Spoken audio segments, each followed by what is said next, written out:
Myra media ప్రేక్షకులకు స్వాగతం. నా సినీ ప్రయాణం ఈ కార్యక్రమంలో భాగంగా ఈరోజు మనతో పాటు ముచ్చటించడానికి ఏఎన్ఆర్ గారు వచ్చారు. ఏఎన్ఆర్ గారు అంటే అక్కినేని నాగేశ్వరరావు గారు కాదండి, ఆది నారాయణరావు గారు.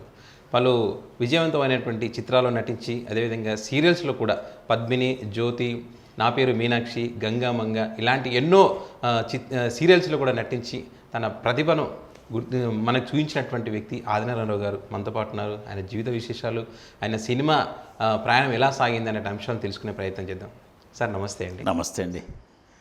ముందు ప్రేయర్తో స్టార్ట్ చేస్తాం. ఓకే అండి, మంచిది చేయండి.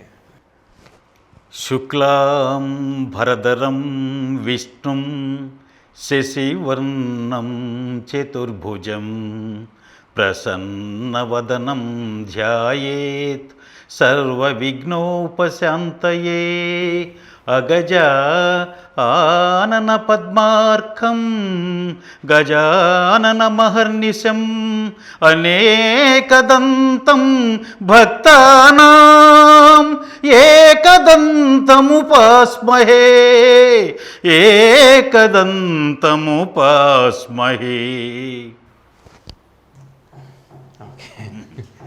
ఎట్లా సార్ ఇది ఇలా మొదలు పెట్టాలని చెప్పి మీకు ఆలోచన రావడం అనేటువంటి? మాది ప్రకాశం జిల్లా టంగుటూరు మండలం కావుటవారిపాలెం గ్రామం అండి. మా గ్రామంలో కళాకారులు చాలామంది ఉన్నారు సార్. మేము పుట్టకముందే సినిమాలు తీశారండి మా గ్రామంలో. తర్వాత టి కృష్ణ గారు, ప్రముఖ దర్శకులు టి కృష్ణ గారు మా గ్రామస్తులు, మాకు దగ్గర బంధువు కూడా ఆయన. నాకంటే 4-5 ఇయర్స్ పెద్ద ఉంటారు ఆయన. వాళ్ళు ఒక ట్రూప్గా నాటకాలు వేస్తూ ఉండేవాళ్ళండి. ఆ నాటకాలు చూస్తూ మేము ఇన్స్పైర్ అయ్యాం సార్. ఇన్స్పైర్ అయ్యి మనం కూడా నాటకాలు చేయాలనే ఉద్దేశంతో ఆ చిన్న వయసులోనే మేము చాలా ఉత్సాహం చూపించేవాళ్ళం అండి. ఏ వయసు సార్ అప్పుడు? ఎంత వయసు? నాకు 15-16 సంవత్సరాలండి. అప్పటికే నాటకాలు వాళ్ళు వేస్తున్నారు, మేము చూస్తూ. అప్పుడు గ్రామాల్లో బాగా నాటకాలు వేసేవాళ్ళండి. సినిమాలు తక్కువ, థియేటర్స్ తక్కువ అండి. ఎక్కడో దూరంగా సిటీస్లో ఉండేవి కదా. ఈ గ్రామాల్లో ఏంటంటే ఇలాంటివే ప్రజలకు కొంచెం ఎంటర్టైన్మెంట్గా ఉండేది. ఆ టైంలో కృష్ణ గారు మొట్టమొదటిసారిగా పేద రైతు అనే ఒక నాటకాన్ని మాకు నేర్పుతూ, నేను చిన్న వయసు కాబట్టి కొంచెం అందంగా ఉన్నాను కాబట్టి అమ్మాయి వేషం హీరోయిన్గా నన్ను చేయించారండి. తను హీరోగా యాక్ట్ చేసి నేను హీరోయిన్గా చేస్తూ చేశాను సార్. ఒక 2 ఇయర్స్ దాకా నేను హీరోయినే. పేద రైతు, పోతుగడ్డ, మా భూమి, గాలివాన ఈ నాటకాల్లో నేను హీరోయిను, ఆయన హీరో, లేక వేరే వాళ్ళు హీరో, అట్లా కొంతకాలం మీరు మాత్రం హీరోయిన్ సార్. మొట్టమొదటి రోజుల్లో ఆడవాళ్ళు పెద్దగా వచ్చేవాళ్ళు కాదు సార్. అప్పట్లో తప్పకుండా జెంట్సే లేడీ వేషం వేసేవాళ్ళు.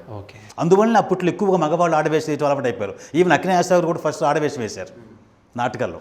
అంటే ఆడవాళ్ళు తక్కువగా వచ్చేవాళ్ళు, మగవాళ్ళనే సెలెక్ట్ చేసేవాళ్ళు. కొంచెం లేతగా ఉండి కొంచెం ఆ బాడీ లాంగ్వేజ్ ఉంటే వాళ్ళ చేత ఏం చేయవాడు సార్. అలాగే వాయిస్ కూడా మీరే చెప్పుకునేవాళ్ళు? అప్పుడు వాయిస్ కూడా నేను చెప్పాను. అప్పుడు అంటే మెచ్యూర్ కాకముందు బేస్ ఉండదు సార్. 18-19 తర్వాత వాయిస్ మారుద్ది ఎవరికైనా.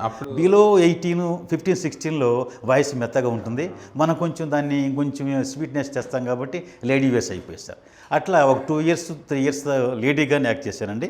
అప్పటి నుంచి స్టేజ్ మీద, నటన మీద మక్కువ ఉండేది సార్ నాకు. 20 వచ్చిన తర్వాత నేను యాక్చువల్గా అయితే సినిమా ఇండస్ట్రీకి వెళ్ళాలనే ఆలోచన ఉంది సార్ నాకు. అయితే మా మామగారి విలేజ్ మున్సిపు గ్రామంలో వంచి ఫోస్టరీ. అప్పట్లో విలేజ్ మున్సిపు అంటే చాలా గౌరవంగా, పవర్ఫుల్గా అందరికి హెల్ప్ చేసే అవకాశం ఉండే జాబ్ అండి. ఆ ఉద్దేశం మీద ఏం చేశానంటే, నేను వెళ్తానికి ఆల్రెడీ ప్రిపేర్ అయినప్పుడు మా మామగారికి బాగా జబ్బు చేసింది. జబ్బు చేస్తే ఇక ఆయన పరిస్థితి బాగలేక నన్ను బలవంతంగా ఆ మున్సిపు ఉద్యోగం నాకు ఇప్పించారు.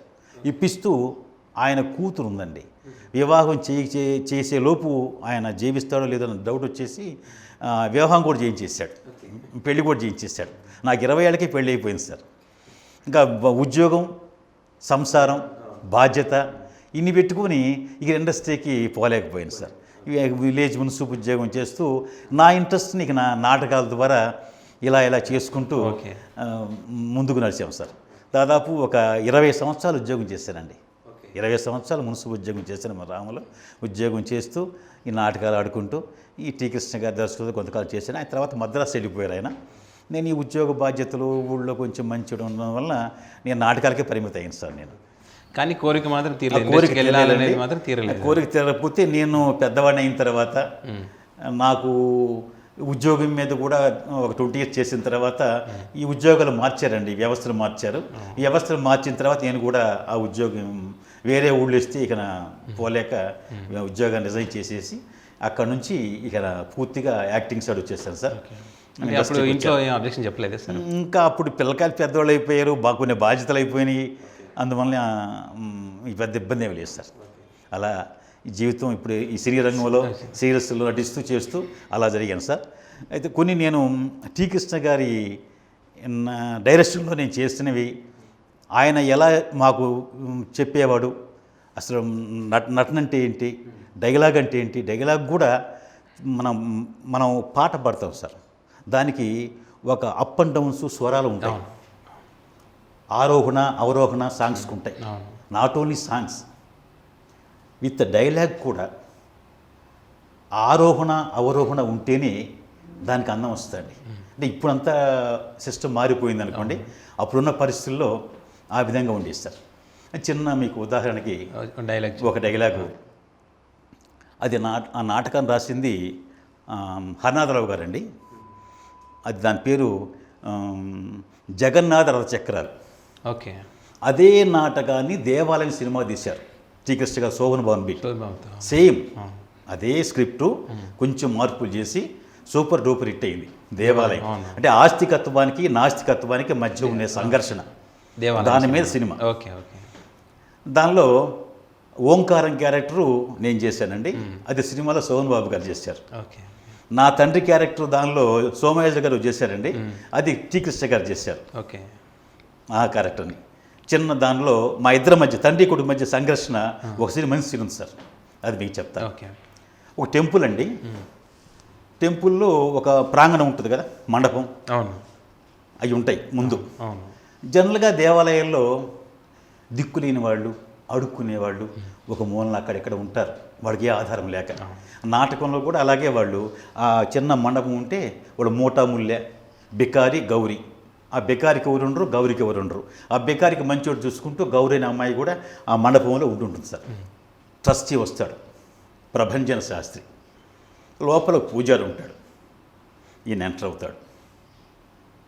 అలా నమః పార్వతీపతే హర హర మహదేవ శంభో శంకర శంభో శంకర నంది దగ్గర పెట్టుకొని అన్నప్పుడు అలా చూసి అలా చూస్తారు సార్. అక్కడ వాడు సామాను కనిపిస్తుంది, అడుక్కునేవాడు. శివయ్య ఏమిటా దరిద్రం? గౌరీ బికార్ల సామాన్లండి. ఆ దరిద్రాన్ని అక్కడ ఉంచవద్దని, ఆ పాపాన్ని అక్కడ చేర్చవద్దని ఎన్నిసార్లు చెప్పానయ్యా. పాపం దిక్కులేని వాడు, వాడు మాత్రం ఎక్కడికి వెళ్తా చెప్పండి. జాలకి దయకు తారతం పేద ఉండాలయ్యా. ఆ గౌరీ పాపాలు పుట్టాం, శివుణ్ణి చూసే కళ్ళతో ఆ ఎంగిలి బతుకులు చూసి ఈ కాంత పెద్దతో నాశనం చేసుకుంటావా? ఇందులో సామాను బయటపడాయి. అప్పుడు ఈ శివ ఇష్టం లేకపోయినా అక్కడికి వెళ్ళి ఆ మూటమ్మలు తీసుకొని అట్లా ఇసిరేస్తాడు సార్. అవి పోయి హీరో చేతిలో పడతాయి. ఓకే. కొడుకు వస్తూ ఉంటాడు, అతను ఏమనలేక ప్రభంజన శాస్త్రి చూస్తాడు. అంతరికి కారణం ఆ బికారి, ఆ గౌరీ. అతను వస్తాడు, శాస్త్రి గారు వారిని అలా పిలవకండి, మీ పవిత్రమైన నోరు అపవిత్రమైపోతుంది. ఆ ఆలయ ప్రాంగణంలో పేదవాడు కాలు పెట్టరాదా, అది కలుషితమైపోతుంది. ఈ మండపపు నీళ్ళల్లో దిక్కులేని వాడు తలదాచుకోరాదు, అది కలుషితమైపోతుంది. మా దేవుడు దయామయుడు, పేదలపాటి కల్పతరు అంటారే, దేవుని దృష్టిలో అందరూ సమానం, ఉచ్చ నీచ భేదాలు లేవని గొంతులు చించుకుంటారే. ఎక్కడికి వెళ్ళిందా దయాగుణం, ఎక్కడుందా మానత్వం? దిక్కులేని వారికి ఇంత నీడ చూపని ఈ దేవుడు ఎందుకు, ఆలయం ఎందుకు, ఆలయ ప్రాంగణం ఎందుకు? అలా తండ్రి మీద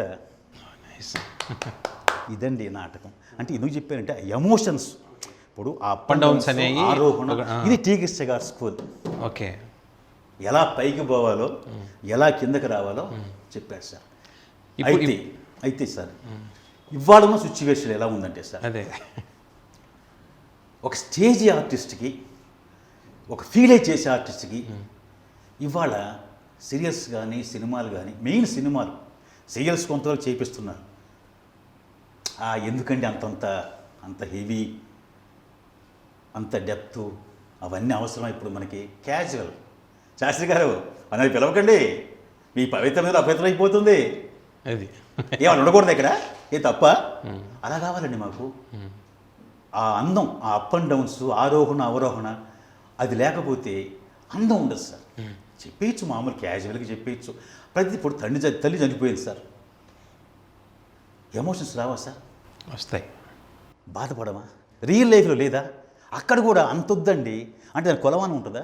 ఇంట్లో తల్లి చనిపోతే బట్ సీన్ అది సీన్ కావచ్చు, అది అక్కడ సీన్ కావచ్చు, మన ఆ కాన్సెప్ట్లో సీన్ కావచ్చు. అది రియల్ లైఫ్లో కూడా ఆ తల్లికి వాడుకుంటే ఎఫెక్షన్ కూడా గుండెలు బాదుకుంటాడు, దుల్లేడతాడు. అంత వద్దంటే అంత లేకుండా ఉంటే తండ్రికి తల్లికి బిడ్డకి ఆ రిలేషన్, ఆ ఎమోషన్ ఎక్కడ క్యారీ అవుతుంది సార్? కానీ ఇవాళ ఏంటంటే, ఇవాళ కొత్త కల్చరు, కొత్త వాళ్ళు ఇలా చేసి, మీరు స్టేజ్ ఆర్టిస్టా అర్థమవుతుందండి, దానిలో పావలా ఉంది చేయండి, ఓకే చెప్పేస్తున్నారు ముందుగానే. బట్ సినిమాకి నాటకాలకి తేడా ఉంది సార్. ఓకే, వాళ్ళు చెప్పిన తప్పు నేను అంటున్నా. అయితే ఎమోషన్స్ క్యారీ కావాలి. బట్ ఏంటంటే నాటకం ఆడియన్స్ దగ్గరికి మనం వెళ్ళాలి. లెన్స్ ఉండదు, కెమెరా ఉండదు, దూరంగా ఉంటారు. ఉన్నప్పుడు ఏయ్ అంటే కానీ ఆఖరిలో ఉన్న వాడికి మనం కనిపించం. ఈ సినిమాకి ఏంటంటే ఆడియన్స్ మన ముందుకు వస్తున్నారు అంటే లెన్స్ మన ముందుకు వస్తే ఆడియన్స్ వచ్చినట్టే, ఏం సరిపోద్ది. కానీ ఎమోషన్ అదే ఉండాలి. ఓకే, వాల్యూమ్ అనేది తగ్గినా కూడా ఆ ఎమోషన్స్ను మరీ తీసేస్తే ఆ ఫీల్ రాదు సార్. అంటే అంత వాల్యూకి దీనికి డిఫరెన్స్ అయితే ఉంటుంది కదా సార్. ఆ రేంజ్లో అయితే చెప్పలేం కదా. ఆ రేంజ్ సినిమా ఇక్కడ అవసరం లేదు సార్. కెమెరా మా ముందుకు వస్తుంది కాబట్టి అవసరం లేదు. ఇందాక నేను చెప్పింది నాటకానికి పనికి వచ్చేది. ఓకే, దానిలో ఏంటంటే అప్ అండ్ డౌన్స్ కూడా రావాలి, సీరియల్స్లో కూడా రావాలి, సినిమాలో వస్తేనే అందం వస్తుంది. అలా తీసుకెళ్ళి అలా డైలాగ్ తీసుకొస్తే బాగుంటుంది, వినసొంపుగా ఉంటుంది. బట్ వాల్యూమ్ తగ్గచ్చు, ఎక్స్ప్రెషన్ కొంచెం తగ్గించచ్చు, కెమెరా ముందుకు వస్తుంది కాబట్టి. విధానం అదే. ఓకే, స్పీడ్ తగ్గచ్చు, అంటే వాయిస్ సౌండ్ తగ్గచ్చు, ఎమోషన్ సగం చేయొచ్చు, చిన్న కవలికి కూడా కెమెరా పట్టేస్తుంది కాబట్టి. బట్ ఆ విధానం, మనం ప్రయాణించే విధానంలో మార్పు వస్తే అంత బాగుండదని నా ఉద్దేశం. అదే ఆ సౌండ్ తగ్గినప్పుడు ఆ ఎక్స్ప్రెషన్స్ కూడా డిఫరెన్స్ తేడా వస్తుంది కదా సార్? ఖచ్చితంగా వస్తుంది. ఎందుకంటే మనం ఆ ఆవేశం మనలో వచ్చినప్పుడే ఫేస్లో అది వస్తుంది. అదే అందుకని వాల్యూమ్ తగ్గించుకోవచ్చు, ఆవేశం ఉంచుకోవచ్చు. అది కొంచెం కష్టమే కదా. అది కష్టమే. దానికి ఉదాహరణ ఉంది. ఇప్పుడు వాడు అన్నాడు కదా, వాడు వచ్చి అన్నాడు కదా, ఇప్పుడు తండ్రి ఆవేశాన్ని తట్టుకోలేక వాడి మీద డైరెక్ట్గా అటాక్ చేయలేక చూపిస్తాను మీకు. తల్లి చస్తే ఎంత పిండకుడివి నీకు దయాదాచని అలా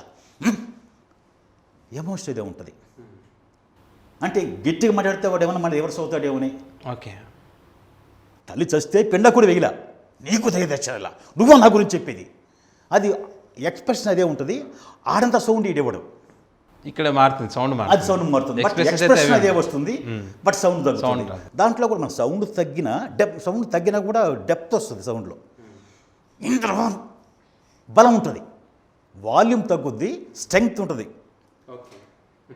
స్ట్రెంగ్త్ ఉండి వాల్యూమ్ తగ్గటం వేరు. ఓకే, అట్లా ఆ బరువుని మనం డెప్త్ చేయొచ్చు. అలా నాటకాలు ఇవన్నీ మేము నేర్చుకున్నాం సార్. అది ఆయన నా కాంబినేషన్లో ఎంత ఇష్టం అంటే నాకు టీకిష్ట గారితో, ఆయన ప్రబంధ శాస్త్రిగా, నేను ఓంకారంగా దేవాలయం సినిమా చూస్తుంటే మా నాటకం గుర్తొచ్చేది నాకు. నిజం గొప్ప. ఆయన దగ్గర నేను అక్షరాభ్యాసం చేయటం, మా అన్నగారైనా కూడా నాకు దేవుడు ఇచ్చిన వరం. ఆయన అకాల మరణం చెందారు కానీ ఆయన వల్లనే నేను ఆర్టిస్ట్ అయ్యానండి. అది నా జీవితంలో నాకు చాలా గొప్ప టర్నింగ్. అది మీకు 60 సంవత్సరాలు ఉన్నాయండి సార్? ఉన్నాయి సార్. అసలు అట్లా కనిపించరు ఏంది మీరు? అంటే ఆయన చెప్పేవారండి పాపం, ఆయనకి నిజంగా ఒక్క బ్యాడ్ హ్యాబిట్ లేదు సార్. సిగరెట్ కాల్చడు, ఒక్క పొడి వేసుకోడు, టీ తాగడు, బ్రాంతి విస్కీ లేవు, ఎప్పుడు నాటకాలు, స్క్రిప్టు. ఆయనకి బ్లడ్ క్యాన్సర్ వచ్చిందంటే నిజంగా దేవుని అన్యాయం చేశాడు సార్. ఓకే, అంత గొప్ప మనిషికి ఎవరికి అన్యాయం చేసేవాడు కాదు. అసలు ఎవరితో సంబంధం లేదానికి. నాటకాలు, నటన, డైరెక్షన్ వీటితో ఉండేవాడు. పక్క ఇళ్ళే మావి. అలాంటి వ్యక్తికి ఏ వ్యసనం లేకపోతే క్యాన్సర్ వచ్చిందంటే నిజంగా.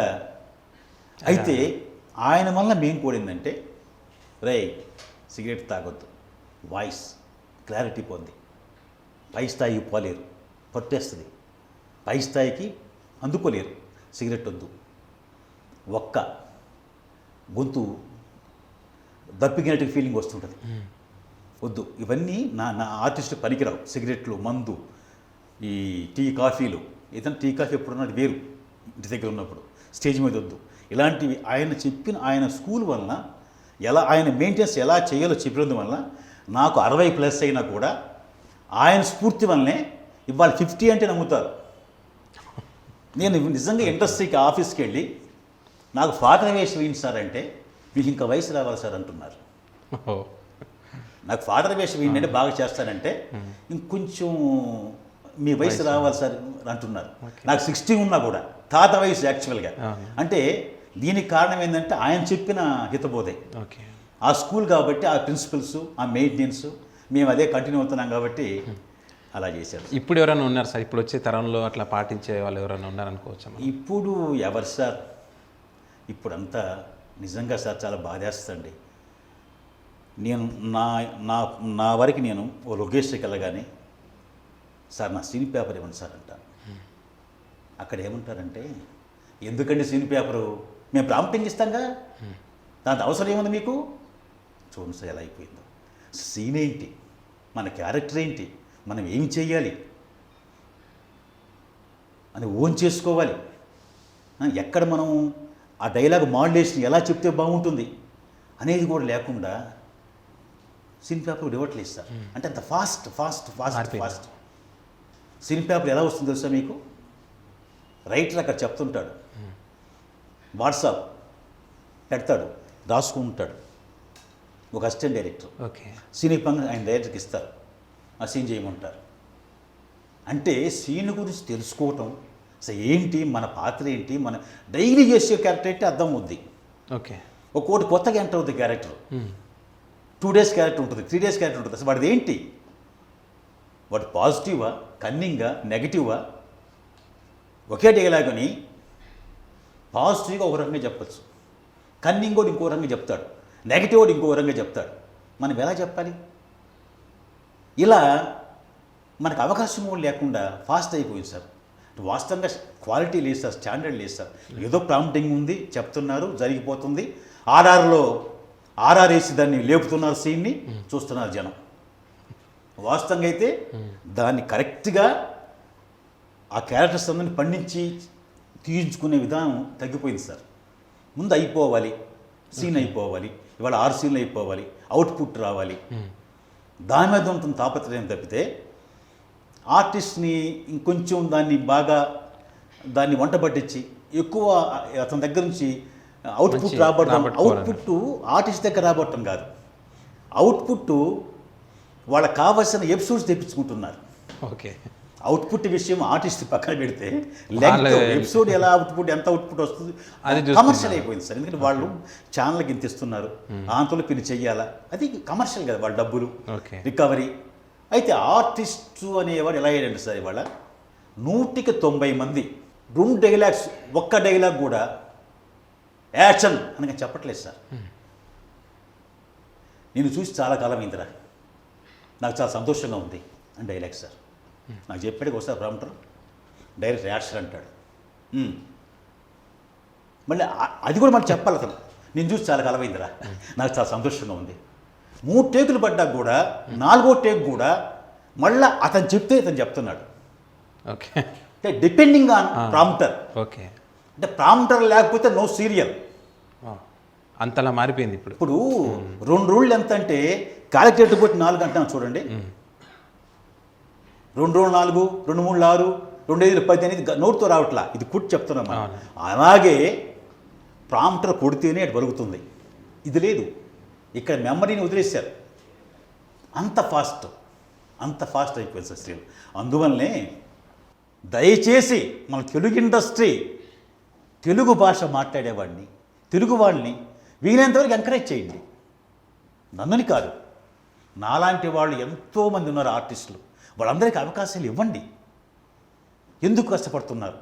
వాళ్ళు బెంగళూరు నుంచి రావాలి, ఫ్లైట్ టికెట్లు, హోటళ్ళు, లాడ్జీలు, అప్ అండ్ డౌన్ ఖర్చులు ఇన్ని భరిస్తున్నారు. వాళ్ళ ఛార్జీ డబ్బు ఇస్తే వీళ్ళు యాక్ట్ చేస్తారు. మరి ఎందుకో ఇది ఎటు వెళ్ళిపోతుందో. సినిమా అంటే వరల్డ్ వైజ్ రిలీజ్ అవుతుంది కాబట్టి సౌత్లో ఆర్టిస్టులు కావాలి, నార్త్లో ఆర్టిస్టులు కావాలి, అక్కడ కావాలి, ఇక్కడ కావాలి, కమర్షియల్ బిజినెస్ కావాలి చేస్తున్నారు. ఇది టీవీ సేల్స్ బిజినెస్ ఏముంది? తెలుగు వాళ్ళ కోసమే కదా తెలుగు సీరియల్, తెలుగు వాళ్ళేగా చూసేది. మరి ఇక్కడేం దౌర్భాగ్యం?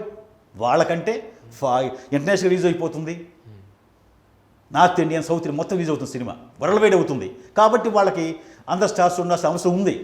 ఆ బడ్జెట్కి, ఆ పెట్టుబడికి అన్ని దేశాలు ఆడుతుంది కాబట్టి, అన్ని రాష్ట్రాలు ఆడుతుంది కాబట్టి. But Telugu serial only for Telugu people. దాదాపు 100 సేల్స్ ఉన్నాయనుకోండి. ఓకే, ఈ 100 సేల్స్ 50% అవుట్ ఆఫ్ స్టేట్స్ వాళ్ళే. చెన్నై, మా బెంగళూరు, కేరళ అట్లా వస్తున్నారు. అంటే మీరు అన్నట్టు టైంకి ఉండలేరు, మన తెలుగు వాళ్ళు చేయలేరు ఆ టైమింగ్ ప్రకారమే, లేకపోతే ఇంకా వేరే కారణాలు ఏమైనా ఉన్నాయి సార్? ఏమి లేదు సార్, ఏంటంటే ఉండొచ్చు వచ్చి మన తెలుగు వాళ్ళు కొంచెం మన సంస్కృతి కొంచెం ఎక్స్పోజింగ్కి ఇష్టంగా సీరియల్, అది cinema sir. TV serial exposing ఏమి ఉండదు కదా. సినిమా అంటే ఏదో గ్లామర్గా ఉండాలి, అందరు ఇష్టపడకపోవచ్చు, అది వేరే విషయం. టీవీ సీరియల్స్ అంత అవసరం లేదు కదా. కానీ ఇక్కడ అది కారణం చెప్తున్నారు కానీ ఎంకరేజ్ చేసి చాలామంది ఉన్నారు సార్, లేకుండా ఏమి లేరు, చాలామంది ఉంటారు. బట్ ఒకవేళ హీరోయిన్స్ వరకు ఏదన్నా అటు ఇటు తీసుకున్నా కూడా మిగతా ఆంటీలకి, అత్తలకి, అమ్మమ్మలకి వాళ్ళకు కూడా ఏంటి సార్, ఈ మధ్య ఎక్కువైంది అది కూడా. నెగటివ్ క్యారెక్టర్స్, మేనమామ క్యారెక్టర్లు, ఫాదర్ క్యారెక్టర్స్, అన్న క్యారెక్టర్లు, అలాంటివి కూడా ఇంపోర్ట్ చేసుకుంటున్నారు. మన దగ్గర బెంగళూరు ఇండస్ట్రీ మొత్తం ఇక్కడే ఉంది సార్. మన వాళ్ళు అక్కడ యాక్ట్ చేస్తే ఒప్పుకోరు, వాళ్ళు తరిగి కొడతారు. మన సీరియల్ డబ్బింగ్ కూడా చేయరు వాళ్ళు అక్కడ. మన సినిమాలో కూడా డబ్బు కట్టడానికి వీలేదు మళ్ళీ కర్ణాటకలో, అంత స్ట్రిక్ట్గా ఉంటుంది అక్కడ యూనియన్. మరి ఇక్కడ మొత్తం బెంగళూరులో ఇక్కడ ఎందుకు లేదు సార్ అంత స్ట్రిక్ట్? లేదండి, ఇక్కడ అదే వచ్చిన వీక్నెస్, లేరు. దానికి అనేక కారణాలు ఉన్నాయి, ఇక్కడ లేరు, అడిగేవాళ్ళు లేరు. ఒకసారి దీని మీద ఆర్టిస్ట్ను స్ట్రైక్ చేయటం, మొత్తం ఆపటం, జైలుకి వెళ్ళడం కూడా జరిగిందండి. అంటే డబ్బింగ్ సీరియల్స్ రాకూడదు, నాన్లో ఒక యాక్ట్ చేయకూడదు అని కొంత జరిగింది కూడా. ఛానల్ వాళ్ళు కూడా మీద ధర్నాలు చేయటం, వాళ్ళు కేసులు పెట్టడం కూడా జరిగింది. మళ్ళీ వాళ్ళతో టైప్ అయిపోయారు. అది మరి మనకు అర్థం కావట్లేదు. అంటే ఇక్కడ ఒకటి ఉంది సార్, టీవీ సీరియల్స్లో ప్రొడ్యూసర్లు, ఆర్టిస్టులు, డైరెక్టర్లు అంత కలబోతగా ఉన్నారు. ఆర్టిస్టుల యూనియన్ అంటే ఆర్టిస్టే లేరు. ఆర్టిస్ట్ యూనియన్లో ప్రొడ్యూసర్లు ఉన్నారు. ప్రొడ్యూసర్కి ఆర్టిస్ట్ కదండి ఏదైనా యూనియన్ తరపున గొడవ వచ్చేది. బట్ ఆర్టిస్ట్ ఆయనే ప్రొడ్యూసర్ అయినప్పుడు ఇంకా పెద్ద గొడవలు రావు కదా. ఉంటుంది వాళ్ళే ఇప్పుడు ఇటు ఈ పాత్ర అయిందే, విలన్ పాత్ర అయిందే, హీరో పాత్ర అయిందే. పైబట్టి యూనియన్లో పెత్తనాలు కూడా వాళ్ళే ఉంటాయి. అందువల్ల ఇక్కడ స్ట్రైక్ నీరుగారిపోతున్న కారణం అదొక కారణం. ఓకే, ఇప్పుడు ఆర్టిస్ట్ యూనియన్లో అందరూ ఉన్నారు, డైరెక్టర్లు ఉన్నారు, ప్రొడ్యూసర్లు ఉన్నారు. వాళ్ళు ఆర్టిస్టులు ప్రొడ్యూసర్స్ కాబట్టి ఆర్టిస్టుల కోసం వాళ్ళు గడవిప్పరు. ప్రొడ్యూసర్ మెంటాలిటీ మైండ్లో ఉంటుంది కదా వాళ్ళకి. అలా ఉంది సార్. ఇంకో చిన్న ఉదాహరణ చెప్తాను మీకు. మేము యాక్ట్ చేస్తున్నామండి, 7కి వెళ్ళిపోతాం లొకేషన్కి. నైట్ 9 కావచ్చు, 10 కావచ్చు, 12 కావచ్చు, ఏ కోసం 4 కూడా కావచ్చు షూటింగ్ ఒక్కోసారి. బట్ అదే పేమెంట్. ఓకే, ఇప్పుడు 7 to 7 అయిపోయినా అదే పేమెంట్, 7 to 10 అయిపోయినా అదే పేమెంట్, 7 to మార్నింగ్ 7 అయిపోయినా అదే పేమెంట్ ఆర్టిస్ట్కి. మిగతా టెక్నీషియన్ మొత్తానికి ఎక్స్ట్రా ఇవ్వాల్సిందే. వాళ్ళ యూనియన్ బలంగా ఉన్నాయి. జూనియర్ ఆర్టిస్టులు కానివ్వండి, లైట్ మెన్స్ కానివ్వండి, మిగతా వాళ్ళు ఎవరైనా సరే 10 దాటితే వాళ్ళకి ఎక్స్ట్రా ఇవ్వాల్సిందే. కానీ ఒక ఆర్టిస్ట్కే లేదు. ఎందుకంటే ఇదే యూనియన్ బలంగా ప్రొడ్యూసర్ ఇవ్వాలి కదా, ప్రొడ్యూసర్లు ఆర్టిస్టులు కదా, వాళ్ళ క్లాస్ కదా ఆ బిల్ పాస్ చేస్తే. అట్లా ఆలోచిస్తారు. ఒక్క ఈటీవీ ఇస్తుందండి ఆఫ్ పేమెంట్. 11 ఎంతో దాటితే, సపోజ్ నాకు 3,000 అనుకోండి, ఒకవేళ నైట్ 11, 12 దాటింది అనుకోండి, ఆఫ్ పేమెంట్ ఇస్తారు, 1,500 యాడ్ చేస్తారు. 3 + 15 వాళ్ళు కొంచెం కొంచెం కరెక్ట్గా ఉంటారు సార్ ఈటీవీ వాళ్ళు. అలాగే మిగతా ఛానల్స్ కూడా ఇవ్వాలి కదా సార్, ఈటీవీని ఫాలో కావాలి కదా సార్, ఎవరు ఫాలో కావట్లా.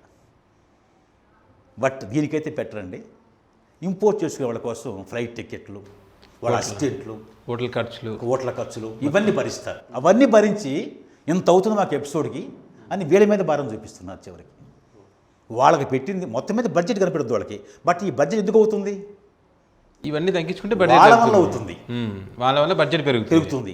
దాని ఎఫెక్ట్ వాళ్ళవే చూపించకుండా ఈ 1 డే ఆర్టిస్టులు, 2 డే ఆర్టిస్టులు, ఈ సగం తెల్లవాళ్ళు చేసిన పేమెంట్ ఇవ్వకపోవటం, వీటి మీద ఇక్కడ తగ్గిస్తున్నారు. ఓకే, వాళ్ళ వల్ల వీళ్ళకి అన్యాయం జరుగుతుంది సార్. అంటే వాళ్ళు రాకపోతే ఎన్ని మార్పులు రావచ్చు. ఇక్కడ ఆర్టిస్టులు ఇక్కడ వాళ్ళే ఉంటే ఆ ఖర్చు అంతా ఇక్కడికి ఇచ్చేస్తే ఎక్స్ట్రా పేమెంట్ ఇవ్వచ్చు, ఇంకా బెనిఫిట్స్ ఇవ్వచ్చు, తెలుగు వాళ్ళు ప్రోత్సహించడం అవుతారు, హ్యాపీగా ఉంటారు. కానీ ఆ పరిస్థితి లేదండి. అట్లా నటన పరంగా క్వాలిటీ పోయింది. ఇక్కడ ఇంపోర్ట్ వలన మన ఆర్టిస్ట్కి అన్యాయం జరుగుతుంది. 2 రకాలుగా కూడా అన్యాయం జరుగుతుందండి. ఏదో సీరియల్స్ తీస్తున్నారు, ఛానల్స్ పెరిగిపోయినాయి, దాదాపు 100 సీరియల్స్ డైలీ అన్ని ఛానల్లో వస్తూ ఉన్నాయి, చూస్తున్నారు, వస్తున్నాయి, పోతున్నాయి, కాదంటలేదు సార్. చెప్పారు మీకు ఇందా కౌంటింగ్ అని, లిప్ మూమెంట్కి ఎమోషన్కి ఎలా డైలాగ్ సింక్ చేస్తారనేది. ఈ విధంగా చేసుకుంటే ఎవడేం చేయొచ్చు కదా సార్ దానికి. ఇంకా అలా అలా అలా ఓకే. మిగతా విషయాలు చూస్తే కనుక మీకు మొదటి సినిమా అవకాశం ఎప్పుడు వచ్చింది సార్? మొట్టమొదటి నేను ఇండస్ట్రీకి ఇక్కడ హైదరాబాద్ రాలేదండి. నేను ఫస్ట్లో 2003 or 2004 అనుకుంటాను సార్. మా ప్రాంతంలో పద్మాలయ వాళ్ళు శాంతి సందేశం ఒక సినిమా తీస్తున్నారు సార్. కృష్ణ గారు జీసస్గా చేశారు. ఆయన ఆ సినిమా తీస్తున్నారు. సెంటిమెంట్గా దేవుడు సినిమాని ఫస్ట్ ఆ సినిమాలో ఒక కొంచెం మంచి క్యారెక్టర్ చేశాను సార్. అనేది కృష్ణ గారి కాంబినేషనే చేశానండి నేను. ఫస్ట్ అది చేశాను సార్ నేను, చేశాను. ఇక తర్వాత వచ్చేసి బి గోపాల్ గారు కూడా మా ప్రాంతం కూడా అండి. ఇమీడియట్గా అడవి రాముడు చేశానండి. ఓకే, ప్రభాస్, ఆర్తి అగర్వాల్, నాజరు చేశాను సార్. ఆ నాజర్ వచ్చేసి ఒక గూడెం దొర. ప్రభాస్ అక్కడ పెరుగుతాడు. ఆ గూడెంలో నేను ఒకడిని, జగ్గారావు, నాజర్ గారు, నేను, అట్లా ఒక 10 మంది ఉంటామండి. కొంచెం ఇంపార్టెంట్గానే ఉండేది character. Through out hero child episode నుంచి లాస్ట్ పెద్ద ఎపిసోడ్ చివరి వరకు కూడా మేము ఉంటాం సార్. త్రూ అవుట్గా ఉంది క్యారెక్టర్, అది చేశానండి. తర్వాత అల్లరి రాముడని, బి గోపాల్ గారిది నరసింహం అని, అంటే ఎన్టీఆర్ ఆయన డైరెక్ట్ చేశాడు. అంటే ఆయన డైరెక్షన్లో చేశారంటే రిలేషన్ అని మీకు ఆఫర్లు ఇచ్చారు? నాకు తెలుసు నా గురించి ఆయనకి. Okay okay, not only relation, నేను ఆర్టిస్ట్ కూడా ప్రూవ్ చేసుకున్నారు. ఆయన లోకల్ కాబట్టి నేను ఆర్టిస్ట్గా నాకు అక్కడ అవార్డులు ఇచ్చి ఉన్నాయి కాబట్టి, best comedian, best character artist అవార్డులు స్టేజ్ మీద వచ్చి ఉన్నాయి కాబట్టి అవకాశం తెలుసు ఆయనకి. అందువలన ఆయన అవకాశం ఇచ్చారు సార్. అట్లా చేసుకుంటూ దాదాపు సుమారు వచ్చేసి ఒక 100 సినిమాల దాకా చేశాను సార్ నేను. 100 చేశాను సార్. సీరియల్స్ కూడా 100 దాకా చేశాను సార్ నేను. సీరియల్స్ కూడా పర్లేదు, నేను వచ్చేందుకు ప్రొడ్యూసర్స్ కానివ్వండి, డైరెక్టర్లు కానివ్వండి నన్ను ఎంకరేజ్ చేశారు. 100 సినిమాలు చేయటం అంటే ఇట్ ఈజ్ నాట్ జోక్ అండి. సీరియల్స్ కూడా చేస్తారు, అన్నీ కూడా ప్రజెంట్ చేస్తున్నాను సార్ నేను. పర్లేదు. కాకపోతే ఏంటంటే స్టేజ్ మీద ఆ తరంలో ఒక 30 years బ్యాక్ నేను స్టేజ్ అంటే వాళ్ళు నాకు 60 అండి, నేను 15 నుంచి ఉన్నా కదా, అంటే దాదాపు 40 ఏళ్ల క్రితం. అప్పటి నుంచి నటన ఏంటి, ఈ నటనలో ఎలా మార్పులు వస్తున్నాయి, ఎలా జరుగుతుంది, ఇవాళకి వచ్చేసరికి అది ఏ స్టేజ్కి ఎలా వచ్చేసింది, అన్ని మార్పులు చూశాను సార్ నేను. ఈ 40 సంవత్సరాలు నా నటన జీవితంలో అన్ని రకాల మార్పులు ఎలా వస్తున్నాయి. చివరికి ఏంటంటే ప్రాంప్టింగ్ చెప్తేనే డైలాగ్ చెప్పే పరిస్థితికి ఇప్పుడు వచ్చింది సార్. వాస్తవం చెప్పాలంటే ప్రాంప్టింగ్ చెప్తేనే ఒక్క ఎన్టీఆర్ సార్. ఓకే, నేను ఆయన సినిమాలు చేశానండి. సాంబా అనే ఒక సినిమా చేశాను సార్ నేను, జూనియర్ ఎన్టీఆర్. ఓకే, దానిలో విజయ్ కుమారు, తనికెళ్ల భరణి, ప్రకాష్ రాజు, ఎన్టీఆర్ వాళ్ళ కాంబినేషన్లో నా డైలాగ్ ఉంది సార్. నా డైలాగ్ చెప్పిన తర్వాత ఎన్టీఆర్ గారిది ఒక పేజీ డైలాగ్ ఉంది సార్. అంటే విద్యను గురించి, చదువుకి ఇంపార్టెన్స్ గురించి. వాళ్ళ నాన్న చదువుకోలేదు కాబట్టి ఆ గాటి మీద వచ్చే డబ్బులతో అందరం చదివించాలనే తపన ఉంటుంది విజయ్ కుమార్ గారికి. దాని గురించి చెప్పే డైలాగ్ ఉంది సార్. ఆయన సింగిల్ టేక్లో ప్రాంప్టింగ్ ఉంటుంది అనుకోండి సినిమాల్లో, చాలా అద్భుతంగా చెప్పాడు సార్. ఆ మెమరీ గ్రేట్ అండి. ఆయన వాడు పేజీలు చెప్పేవాళ్ళు కదా సార్. ఎస్వి రంగారావు గారు, నాగేశ్వరరావు గారు, రామారావు గారు, అంటే ఈవెన్ కృష్ణ గారు కూడా కృష్ణ గారు డైలాగ్ ఫేమస్ బాగుంటుంది. అవును డైలాగ్. Full memory. ఆయన కూడా అసలు పేజ్ ఇవ్వండి చెప్పేస్తాడు. ఓ అంత మెమరీ ఉన్న ఆర్టిస్ట్ లాడు. నా కళ్ళ కృష్ణ గారిని చూశాను జీసస్లో, ఎన్టీఆర్ గారు చూశాను. బాలబాబు గారు అయితే కొంచెం ముందు ప్రిపేర్ అవుతారు సార్. ఓకే. ఆయన ముందు కాస్త తీసుకుని ప్రిపేర్ అవుతాడు, ప్రాంప్ట్ తీసుకోడు. ప్రాంప్ట్ తీసుకుంటే ఆయన ఎమోషన్స్ రావు. ఓకే. ప్రాంప్టింగ్ వస్తే ఆయన చేసే ఎమోషన్స్కి కష్టం అయిపోద్ది. ఆయన ఓన్ చేసుకొని ఆయన కూడా చెప్పేస్తారు సార్. ఇట్లా ఆ క్వాలిటీ కనిపిస్తుంది మనకి. ఓకే. ఎప్పుడైతే మనం ప్రాంప్టింగ్ అవాయిడ్ చేసి ఓన్ చేసుకుంటామో మన బాడీ లాంగ్వేజ్ కానివ్వండి, మాడ్యులేషన్ కానివ్వండి, ఎక్స్ప్రెషన్ కానివ్వండి, క్వాలిటీ కనిపిస్తుంది ఈజీగా. అవును. అట్లా ఇప్పుడు కూడా ఉన్నారు సార్, చెప్పేవాళ్ళు ఉన్నారు. బట్ సీరియల్లో మాత్రం 90% ప్రాంప్టింగ్ చేస్తారు. ప్రాంప్టింగ్. అలా అయిపోయారు. అట్లా మీరు యాక్ట్ చేసిన సినిమాల్లో మీకు బాగా గుర్తున్న పాత్ర ఏది సార్? నేను నాయకుడైన ఒక సినిమా చేశాను సార్. అది కమల్ హాసన్ గారు కాదండి, రాజశేఖర్ గారు హీరో. ఓకే. రాజశేఖర్ గారు. దానికి కోడి రామకృష్ణ గారు డైరెక్షన్. అది యాక్చువల్గా అయితే నేను ఎస్ఐ, ఇంకో సిఈ ఉంటాడు. అది మంచి క్యారెక్టర్. సిఈ వేరే అతనికి ఇచ్చారు. యాక్చువల్గా షూటింగ్ జరుగుతుంది చేస్తా 4-5 టేకులు 5 టేకులు అయిపోయింది సార్. సిఐ చేయలేకపోతున్నాడు. ఓకే. అతనంటే కొంచెం ప్రొఫెషనల్ ఆర్టిస్ట్ కాదు, ఎంప్లాయర్ లాగా ఉంది. ఏదో డైరెక్ట్ డిపార్ట్మెంట్ పరిచయాల వల్ల ఎలాగో వచ్చాడు. ఫిజికల్గా బాగున్నాడు. సిఐ అంటే సిఐ లాగానే ఉన్నాడు. But is not artist. పాప మాత్రం ఇబ్బంది పడుతున్నాడు. కోట రామకృష్ణమూర్తి గారు కొంచెం ఫీల్ అవుతున్నారు, ఏంటబ్బా మంచి క్యారెక్టర్ ఇలా అయిపోయింది అని చూస్తున్నారు. అప్పుడు రాజశేఖర్ గారు అబ్జర్వ్ చేశాడు. అంటే వెనక నేను చేస్తున్నా కూడా ఆ ఎమోషన్స్ సెట్ చేస్తాం అనమాట. లోపల స్పిరిట్ దొరుకుద్ది. ఎమోషన్ పోయి అది మొత్తం పీకేసి అది మొత్తం పట్టేస్తాం. ఎట్లా ఉంటే స్పిరిట్ బాటిల్స్ ప్యాకెట్స్ పట్టేసి అరెస్ట్ చేస్తాం వాడిని. అరెస్ట్ చేసే సీన్ అది. అప్పుడు రాజశేఖర్ గారు చూసి, ఏమండే వీరిని సేవ్ చేసి వారిని ఎస్ఐ చేయండి అన్నాడు. ఓకే. అనేసాడు ఆయన. మార్చేశారు. అప్పుడు ఆయన కూడా రైట్గా ఒకసారి చేద్దాం సార్ మార్చేస్తారు. నాకు ఈ 10 టేకులు 5-6 టేకుల్లో ఆ డైలాగు ఆ మూమెంట్స్ మొత్తం నేను చేస్తున్నా కదండి, ఓన్ అయిపోయి. ఓకే. ఓన్ అయిపోయి సింగిల్ టేక్తో ఓకే అయిపోయింది సార్. ఆ విధంగా 1 డే ఉండే ఎస్ఐ క్యారెక్టర్ పోయి 10 డేస్ ఉండే సిఐ క్యారెక్టర్ నాకు వచ్చింది. Okay. Only for talent. Okay.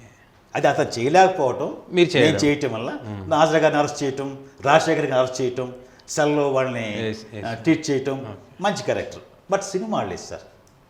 Cinema ఆడుంటే definite గుర్తింపు వస్తుంది. ఇప్పుడు మనకి టీవీలో వస్తుంటుంది సార్, చూడండి అంత మంచి క్యారెక్టర్ చేశారు అనిపిస్తుంది. తర్వాత డి ఫర్ దోపిడీ ఒక సినిమా వచ్చింది సార్.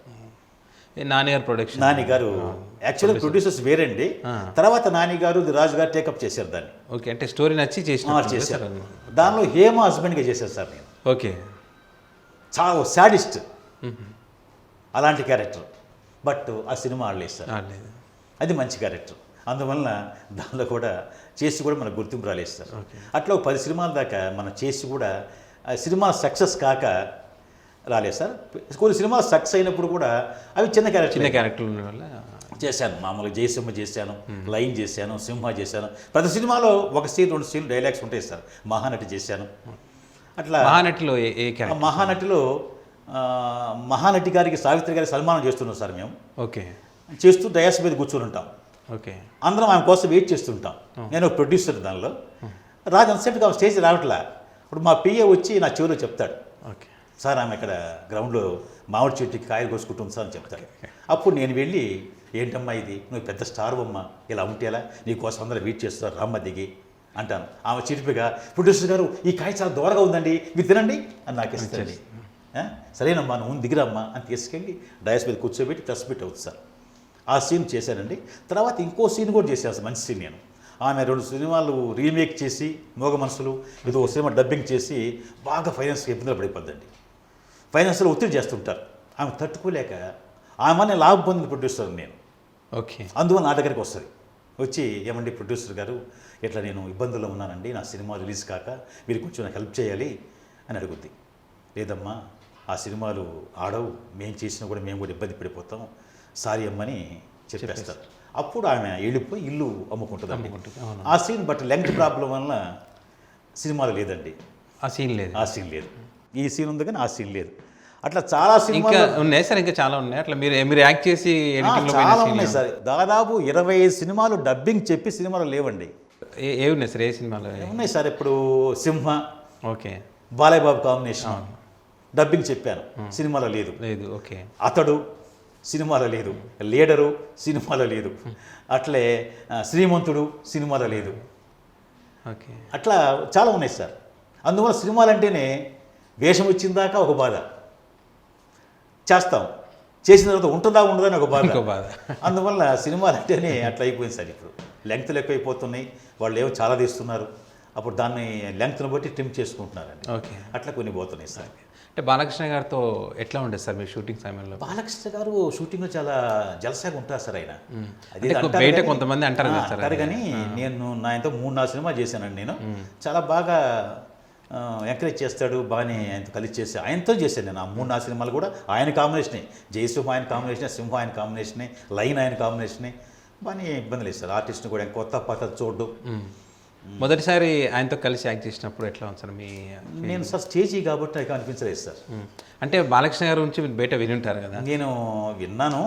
ఒకటి ఉన్న స్టేజీ వాడికి ఒకటి ఉంటుంది సార్, క్యారెక్టర్లోకి వెళ్ళిపోతారు సార్. అక్కడ పర్సనల్ ఫీల్ ఉండదు. ఓకే. స్టేజీ ఫీల్ ఎప్పుడు వెళ్ళిపోద్ది మాకు. ఓకే. అసలు స్టేజీ ఫీల్ అయితే మాకు దగ్గర కూడా రాదు. 20 సంవత్సరాల నాటకాలు అంటే మామూలు విషయం కాదు సార్. అందువల్ల నా పాత్ర నేను చూస్తాను. నా ముందు కమల్ హాసన్ ఉన్నాడా, రజనీకాంత్ ఉన్నాడా, బాలకృష్ణ ఉన్నాడా అని మేము పట్టించుకోం సార్. అంటే మీతో ఫ్రీగా ఉండేరా సార్ బాలకృష్ణ గారు? బాగానే పరిచయం లేదు కానీ మాది ఒంగోలు అనగానే కొంచెం ఆయన ఎమ్మెల్యే కాబట్టి ఎలా ఉందండి అంటే పాలిటిక్స్ ఏమైనా పార్టీ ఎలా ఉంది ఏంటి కొంచెం ఆయన అడిగి తెలుసుకునేవాడు సార్. ఓకే. పార్టీ విషయాలు అడిగేవాడు అని కొంచెం హ్యాపీగా ఫీల్ అయ్యేవాడు సార్. ఓకే. అప్పుడు అతడి సినిమా గురించి మాట్లాడారు సార్. అప్పుడు అతడి సినిమాలు అంటే మీరు యాక్ట్ చేసిన సీన్ అన్న ఒక ఎడిటింగ్లో పోయిందన్న. అవును సార్. ఏ సీన్ సార్? అతడి సినిమాలో ఒక పొలాల దగ్గర త్రిషాను హీరో మహేష్ గారు అటు బయటకు వస్తారు, విలేజ్ గురించి పొలాల్లోకి వస్తారండి. ఓకే. ఒక 4 బ్యాచ్ వచ్చేసి సైకిల్ మీద వచ్చి ఈ అమ్మాయిని గోల్ చేస్తారు, త్రిషాని గోల్ చేస్తారు. ఈ అమ్మాయి ఎమోషన్ అయిపోయి హీరో దగ్గరికి వెళ్ళి వాళ్ళని కొట్టాలని హీరో దగ్గర గొడవ పెట్టుకుంటుంది. హీరో వస్తాడు, వాళ్ళు చూస్తూ ఉంటారు, చూసేవాళ్ళకి కూడా వాళ్ళని కొడతాడేమన్నట్టుగా పోతుంటాడు హీరో. ఎమోషన్గా పోతూ ఉంటాడు. వాళ్ళు అక్కడ ఉంటారు. పోతూ ఒక గోడను కొట్టేస్తాడు. గోడ మొత్తం పడిపోద్ది. ఆ దెబ్బతో వాళ్ళు పారిపోతారు. ఆ ఇంటి ఓనర్ నేను. ఓకే. ఓనర్ నేను.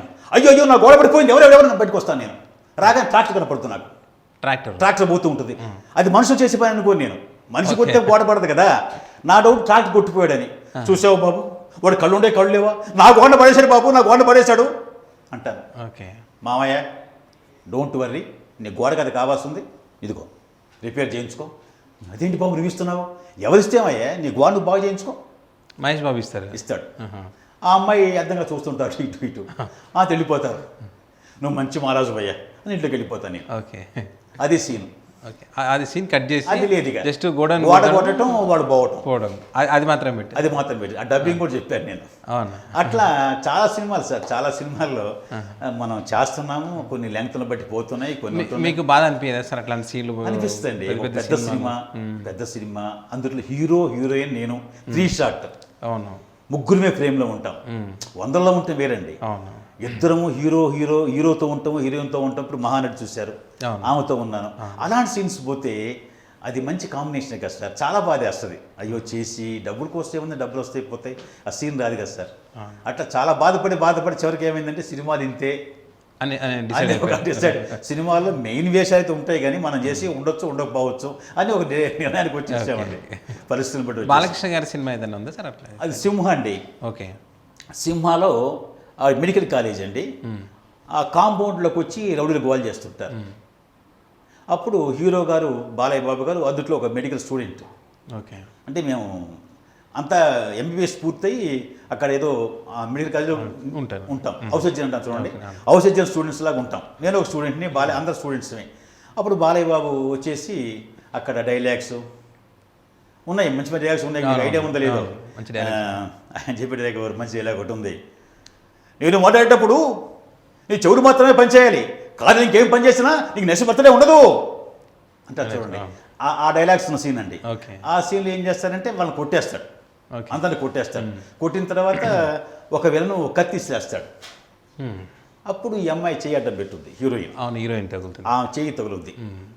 సరే వాళ్ళు వెళ్ళిపోతారు, పారిపోతారు. తర్వాత అందరూ లోపలికి వస్తాం, ఆ అమ్మాయి కట్టుకట్టి ఫస్ట్ ఎయిడ్ చేస్తారు. అప్పుడు బాలయ్య బాబు, నేను, నమిత హీరోయిన్ ఉంటాం. వెనకంతా స్టూడెంట్స్ చాలామంది ఉంటారు. ఫ్రేమ్ మా వరకు పెట్టారు, అవతల జనం ఉంటారు. అప్పుడు నేను బాలయ్య బాబుని దగ్గరకు వచ్చి, కంగ్రాచులేషన్స్ బ్రదర్, చాలా మంచి పని చేశారు. ఇక ఈరోజు నుంచి మన కాంపౌండ్కి రౌడీ ఎంటర్ కాడు, బాగా బుద్ధి చెప్పారు, వెళ్దాం అని షేక్ హ్యాండ్ ఇస్తాను సార్ నేను. ఓకే. అప్పుడు ఆయన హ్యాపీగా అందరం నవ్వుకుంటాం. ఓకే. మా మీద క్లోజ్ అవుద్ది షార్ట్. ఆ సీన్ కట్ చేసి ఆ సీన్ లేదు, బ్యాండేజ్ చేయటం వెళ్ళిపోవడమే, అంతే. ఆ సీన్ లేదు. ఆ సీన్ లేదు. చూడండి, బాలయ్య బాబుని షేక్ చేయటం అని నా పైన చేయటం, పక్కన నబిత అమ్మాయి ఉంటాం, అంతవరకు ఉంటాం. మేము దూరంగా జనం ఉన్నా కూడా మెయిన్ ఫ్రేమ్ మేమే ఉంటాం. ఓకే. మంచి సీన్ కదా, అప్పుడు లేదు. అట్లా కొన్ని కొన్ని అలా జరిగినాయి సార్, కొన్ని బాధ. ఇప్పుడు ఏమైనా వస్తున్నాయి సార్ అట్లా గుంపులో అందరిలాగా వస్తున్న? నేను ఇప్పుడు నేను ఒకటే సార్, సినిమా కూడా పిలిచారంటే ఒక బ్యాచ్లో రావాలంటే పోను సార్. నేను విలన్ బ్యాచ్ లేక హీరో బ్యాచ్ అంటే పోవట్లేదు సార్. ఎందుకంటే రోజులు ఉంటాయి, సినిమాలో 20 days దాకా వర్క్ ఉంటుంది. బట్ గుంపులో పోయిందా, డైలాగ్ వస్తుందో తెలియదు. అందుకని ఈలో మనం సీరియల్ చేసుకుంటున్నాం. అన్ని రోజులు ఆడ బ్లాక్ చేసే కంటే మనం సీరియల్ చేసుకుంటున్నాం. అందుకని సినిమాలు ఏం చేస్తారంటే ఒక క్యారెక్టర్ ఇవ్వండి సార్, వన్ డేనే పర్లా. ఒక డాక్టరు, ఒక లాయరు, ఒక కలెక్టరు, ఒక ప్రిన్సిపల్, లేక ఒక ఇంట్లో పని మనిషి, ఏదైనా పర్లా, ఒక రైతు, ఒక్క సీన్ అయినా, ఒక డైలాగు, ఒక క్యారెక్టర్ ఏదైనా ఉంటే తప్పకుండా చేస్తాను నేను సార్ నేను అని చెప్తా ముందుగాని. గతంలో సినిమాలు ఎక్కువ చేసామంటే అప్పుడు డైరెక్షన్ డిపార్ట్మెంట్కి మాకు సంబంధం లేదు సార్. డైరెక్ట్గా మా ఫొటోస్ తీసుకునేవాళ్ళు, వాళ్ళు సరిపడే క్యారెక్టర్లు ఉంటే కాల్ చేసి పిలిచేవాడు సార్. ఇప్పుడు అలాగా సార్, డైరెక్షన్ డిపార్ట్మెంట్కి ఆర్టిస్టులకి మధ్యలో కోఆర్డినేటర్స్ వచ్చారండి. కోఆర్డినేటర్ వాళ్ళకి ఏదైనా అవసరం ఉంటే అతనికి చెప్తారు. కోఆర్డినేటర్ అతను ఏం చేస్తున్నాడంటే వాళ్ళకి అనుకూలంగా ఉండేవాళ్ళు, అతనికి ఏదైనా లాభదాయకంగా ఉండేవాళ్ళు, వాళ్ళు కూడా బతకాలి కదా సార్. దాని మీద లాభదాయకం అంటే ఎట్లా? లాభదాయకం అంటే ఇప్పుడు వాళ్ళు జాబ్ అదే కదా సార్. ఇప్పుడు మనకేదో పేమెంట్ చెప్తారు, వాళ్ళు కొంత పర్సెంటేజ్ తీసుకుంటారు. అట్లా ఇష్టపడి ఇచ్చేవాళ్ళని, వాళ్ళకి అనుకూలంగా ఉండేవాళ్ళని, వాళ్ళ అమౌంట్కి వచ్చేవాళ్ళని అట్లా వాళ్ళు పిలుచుకొని వాళ్ళకి పరిచయం చేస్తారు. వాళ్ళ ద్వారా వచ్చిన వాళ్ళకే వాళ్ళు వేషాలు ఇస్తారు. అందువలన ఇప్పుడు ఏమవుతుంది, ఇది ఆర్టిస్టా కాదా, అటు గుంపులకు ఆర్టిస్ట్ ఏముంది సార్. ఇప్పుడు సినిమాల్లో డైలాగులే ఉండమంటున్నారు, కాబట్టి ఆర్టిస్ట్తో పని ఏముంది. మెయిన్ వాళ్ళు 10 మంది ఉంటారు, మిగతా అంతా ఊరక తిరిగేవాళ్ళు కనపడేవాళ్ళే కదా. అంటే సంఖ్య కావాలి. ఓకే. ఆర్టిస్టులు పనిలే. ఇప్పుడు కథలు అట్లా వచ్చేసినాయి. అప్పుడు ఆర్టిస్టులు అవసరం అయ్యేది సినిమాలకి. ఇప్పుడు ఏంటంటే ఎక్కువ మంది అవసరం అయ్యారు. ఇలాగ ఒకరికి వస్తే రావచ్చు, లేకపోతే అది ఉండవచ్చు, తర్వాత సినిమాలో పోవచ్చు కూడా.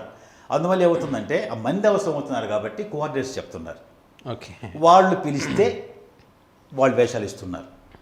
మనకు చెప్పేవాళ్ళు లేరు, మనకు పిలిచేవాళ్ళు లేరు. ఒక ఆర్టిస్ట్ అంటే డబ్బు కోసం వెళ్తాడా, లేకుంటే పాత్ర బాగుండాలని వెళ్తాడు సార్? ఏం కోరుకుంటాడు ఒక ఆర్టిస్ట్ అన్నాడు? ఆర్టిస్టు పాత్ర కోరుకుంటాడు సార్, బట్ బతకాలి కాబట్టి డబ్బు కోసం ఇంకా చేస్తున్నారు సార్. పాత్ర వచ్చిందాక బతకాలి, డబ్బు కావాలి కదా. ముందు ఏదో ఒక వేషం, ఇవాళ 1000 రూపాయలు ఇస్తే మనకి వారం వస్తాయి, బతుకుదాం అనే పరిస్థితి. చాలామంది ఆర్టిస్ట్ అదే పరిస్థితి సార్. కానీ బాధేస్తాండి ఒక్కోసారి. ఎందుకంటే సినిమా వాళ్ళు, సీరియల్ వాళ్ళు కొన్ని వేల మంది హైదరాబాద్లో ఉన్నారు సార్ ఆర్టిస్టులు, వేషాలు లేక. వీళ్ళతోటి వేషాలు ఇచ్చి పని చేయించుకునే అవకాశం ఉన్నప్పటికీ కూడా ఇంకా ప్రకటనలు ఇస్తున్నారు సార్. పేపర్కి ఇస్తారు, టీవీకి ఇస్తారు. ఇంట్రెస్ట్ ఉన్నవాళ్ళు రావచ్చు, మీ ఫొటోస్ పంపించండి, వాట్సాప్ చేయండి, కొత్తోడైనా పర్లేదు, పాతోడైనా పర్లేదు. ఇక్కడ ముందర ఉన్నవాళ్ళే తిండి లేక, వేషం లేక కొన్ని వేల మంది మగ్గుతుంటే, ఆడిసిన కొత్త వాడిని పిలుస్తుంటే వాళ్ళు కూడా వచ్చి రొంపులు దిగిపోతారు కదా సార్. దాదాపు 4-5 యూనియన్లు ఉన్నాయి. ఒక్కొక్క యూనియన్లో 1000 మంది మెంబర్లు ఉన్నారు ఆర్టిస్టులు. వీళ్ళల్లో 1/4 యాక్ట్ చేసేవాళ్ళు లేరు. 1/4 మెంబర్స్ షూటింగ్లు లేవు, అందరూ ఖాళీ. నేనున్నా సార్. నేను బాగా చేస్తున్నా అనుకుంటేనే నెలకు 12 రోజులు 13 రోజులు చేస్తున్నాను. మరి మనం ప్రకటన ఇచ్చిన వలన లాభం జరుగుతుందా, నష్టం జరుగుతుందా? ఉన్న వాళ్ళకి ముందు న్యాయం జరిగితే కొత్త వాళ్ళు వచ్చినా ఇబ్బంది లేదు సార్ నా ఉద్దేశం. ఇంకా పెరిగిపోతున్నారు. అంటే మామూలుగానే వస్తారు ఇంట్రెస్ట్ ఉండి, మామూలుగా రావటం వేరు, మనం ఎంకరేజ్ చేయటం వేరు. ఇప్పుడు ఇండస్ట్రీలో అంటే బయట చెప్పుకుంటున్నట్టు ఒక 4 కుటుంబాల ఇండస్ట్రీని శాసిస్తాయి అంటారు కదా సార్. మీరు ఇండస్ట్రీలో ఉన్నారు కాబట్టి మీరేమంటారు దాని విషయం? వాస్తవం సార్, నేను ఇండస్ట్రీలో ఉన్నాను, రాజకీయాల్లో ఉన్నాను సార్. గ్రామంలో ఉద్యోగం చేసేటప్పుడు పొలిటికల్ కూడా నేను పొలిటికల్గా మా grand father sarpanch, okay 30 years sarpanch ఆయన. ఓకే. నేను 25 years విలేజ్ మున్సిపు, మా గ్రాండ్ ఫాదర్ 30 years సర్పంచ్. మంచి కుటుంబం, ఊళ్ళో పెత్తనం చేసే కుటుంబం. బట్ ఇంట్రెస్ట్ ఉంది కాబట్టి నాకు 50 వచ్చిన తర్వాత ఇండస్ట్రీకి వచ్చా. అప్పుడు దాకా నాటకాలు వేసుకుంటూ పిల్లకాయలు చదివించుకుంటూ అన్ని బాధ్యతలు కొంచెం పూర్తి చేసుకొని నాకు 50 వచ్చిన తర్వాత నాలో ఉన్న ఇంట్రెస్ట్ని చంపుకోలేక వచ్చి చేస్తున్నా. ఇంకా ఇండస్ట్రీలో ఎలా అయిందంటే సార్, ఇప్పుడు ఒక హీరో ఉన్నాడు, ఆయన్ని గురించి ఆ ఫ్యామిలీలో 10 మంది వస్తున్నారు. సొంత తమ్ముళ్ళు కావచ్చు, అల్లుళ్ళు కావచ్చు, అక్క కొడుకుల అల్లుళ్ళు కావచ్చు, తన బిడ్డలకు ఇచ్చిన అల్లుడు కావచ్చు, ఇట్లా కావచ్చు. ఒక 10-15 మంది ఒక కుటుంబం నుంచి వస్తున్నారు. అదేవిధంగా ఇంకో కుటుంబం నుంచి వస్తున్నారు, అట్లా వస్తున్నారు. అయితే వాళ్ళ చేతిలో ఇండస్ట్రీ ఉంటుంది. ఆల్రెడీ వాళ్ళు ఎస్టాబ్లిష్ అయ్యి వాళ్ళకి ప్రొడక్షన్ ఉంది, స్టూడియోస్ ఉన్నాయి, అన్నీ ఉన్నాయి కాబట్టి వాళ్ళకున్నంత అవకాశం పక్క వాళ్ళకు ఉండదు. అయితే ఈ మిగతా వాళ్ళు కూడా చిన్న సినిమా తీసుకుంటూ కొంతమంది సక్సెస్ అవుతున్నారు. బడ్జెట్ కాకపోయినా చిన్న చిన్న సినిమా తీసుకొని 100లో 1-2 సక్సెస్ అవుతున్నారు. వాళ్ళ టాలెంటు, అదృష్టము, డైరెక్టర్స్ దగ్గర ఉన్న విషయము, కథాబలము, అట్లా కొద్ది మంది కొంచెం చిన్న వాళ్ళు తీసుకొని సక్సెస్ అవుతున్నారు సార్. ఆ మధ్యకాలంలో బాగా అదైపోయింది కదా సార్, అంటే ఆడవాళ్ళని కాస్టింగ్ కావచ్చు అని అట్లాంటివి సార్. ఇప్పుడు కాస్టింగ్ కౌచ్ అనేది ఎలా ఉంటుందంటే సార్, చెట్టు ముందా ఇత్తు ముందా అన్నట్టుగా 2 రకాలు ఉంటాయి సార్. ఇప్పుడు వీళ్ళని వచ్చి శీలం పోగొట్టుకుని యాక్షన్ ఎవరు బలవంతం చేయలేదు కదా. ఇప్పుడు ఆ వాతావరణం మనకు కనిపించింది అనుకోండి, వెళ్ళిపోండి. ఇప్పుడు చెడిందాకా ఉండి నన్ను చెడగొట్టానుకునే కంటే నేను ఆడవాళ్ళని గౌరవిస్తాను. ఓకే. ఇండస్ట్రీ కానివ్వండి, పొలిటికల్ కానివ్వండి, ఏదో మగవాళ్ళు డామినేషన్ ఎక్కడైనా కూడా, ఏ పొలిటికల్ కావచ్చు, ఫీల్డ్ కావచ్చు, ఏదైనా కావచ్చు. మగవాళ్ళని మనం అప్రోచ్ అయ్యేటప్పుడే మనం దాన్ని దృష్టిలో పెట్టుకుని అప్రోచ్ కావాలి. ఏమాత్రం తేడా ఉందనుకోండి, వదిలేస్తే పోద్ది. ఇంకా ముదిరితే కదా అక్కడ తగ్గిపోయేది. అడుగుతారు, ఎవడన్నా ఒక ఎద అడుగుతాడు, చెప్పెట్టి కొట్టి వెళ్ళిపో, ఇంత ప్రాబ్లం రాదుగా. అంటుంది మగవాళ్ళు ఉంటారండి, మగవాళ్ళు అవకాశం వస్తే దాదాపు 20% ఉంటారు. ఓకే. ఆ వయసు కానీ అవకాశం ఉంది కదా, మన ఊరికి ఎందుకు చెయ్యాలా, ఉంటే ఉండొచ్చు. బట్ వీళ్ళు కూడా చెడిందాకా ఉండి దాని వీడియో తీసుకొని దాన్ని ఛానల్స్కి ఇచ్చేసి దాన్ని చెడగొట్టాడు అనే కంటే నువ్వు చెప్పుతో కొట్టి వెళ్ళిపో, సమస్య అయిపోయింది కదా. నువ్వు రేపు చేయలేదు కదా సార్. ఓకే. దానికి పెద్ద ప్రచారం ఎక్కడ బయటలేదు సార్. బయట ఎక్కడ చూడండి, ఇప్పుడు ఆడెవడో ఏదో మన హైదరాబాద్లో మన ఈ మధ్య ముగ్గురు అమ్మాయిల్ని వాడు చూడండి, చిన్న అమ్మాయిల్ని చంపేసి బావిలో బుట్టేసాడు. శ్రీనివాస్ అనేవాడు. ఇంకెన్ని చేశాడు. ఎంతమంది సినిమా ఫీల్డే కాదు సార్. బస్సులో రేప్ చేశారు ఢిల్లీలో, మద్రాసులో, ఎక్కడెక్కడ. ఇప్పుడు ఇలాంటి వాళ్ళు నేను అంటుంది నాట్ ఓన్లీ అంటే ఇండస్ట్రీ మీద ముద్రించడం తప్పితే ఇలాంటివి సమాజంలోనే మార్పు వచ్చింది సార్. ఆడవాళ్ళు జాగ్రత్తగా ఉండాలి సార్, పెద్దవాళ్ళ కంట్రోల్లో ఉండాలి, జాగ్రత్తగా ఉండాలి. నైట్ పగలైనా ఒంటరిగా తిరగొద్దు, ఎవరిని గుడ్డిగా నమ్మొద్దు. లవర్ అయినా సరే పెళ్ళైన దాకా వాడు అవుటరే, ఓకే, అంతవరకే ఉండవు. అలా ఉంటే ఇది తగ్గుతాయి సార్. నేను అన్నింటిలో ఉన్నాయండి ఇవన్నీ. చూడండి, ఏంటి సార్, సుప్రీంకోర్టు జడ్జి మీద ఒక ఆమె వేసిన కోర్టుల కేసు. అవునవును. నాట్ ఓన్లీ ఇండస్ట్రీ, ఓకే, ఆడికి కూడా నిజమై ఉంటే తను గుమ్మస్తా కాబట్టి అడిగాడు, అంతే కదా. వర్క్ చేస్తుంది కాబట్టి పాపం అబద్ధం అంటున్నారు, తీసేయండి. ఓకే. వేరే ధర్మాసనం మళ్ళీ ఇది ఎంత కావాలని చేశారన్నారు, కావాలని కూడా చేయొచ్చు అని కాదంటున్నారు. అంటే ఆరోపణ వచ్చింది కాబట్టి ఆడవాళ్ళు ఎంత జాగ్రత్తగా ఉండాలో అదొక ఉదాహరణ అండి. ఓకే. మీరు కళ్ళు మూసుకొని ఆకాశంలో తేలిపోతూ మాకు అది జరిగిందంటే సమాజం మిమ్మల్ని ఎవరు కాపాడలేరు. మనల్ని మనం కాపాడుకోవాలి. ఇప్పుడున్న ఆర్టిస్టులు అంటే ఇప్పుడు ఉన్నటువంటి యువ హీరోల్లో మీకు బాగా ఇష్టమైన హీరో ఎవరు సార్? మీకు all-rounder NTR sir. Junior NTR. ఓ family nice hero Mahesh Babu. Okay. ఓ నైస్ రొమాంటిక్ నైస్. తర్వాత ఒక జల్సా క్యాజువల్ హీరో పవన్ కళ్యాణ్.